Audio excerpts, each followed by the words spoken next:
राजा, मेहंदी हाताला तुझ्या नावाची मी लावते रे राजा. घेऊन जाशील ना या राणीला तुझ्या संगतीन राजा.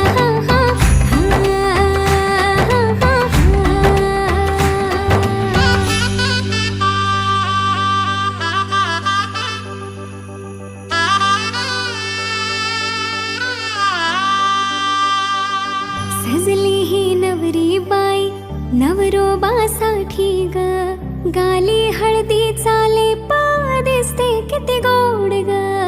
आई बाबांची लाडकी सासरला जाईल ग, सुखी राहा दिल्या घरी तो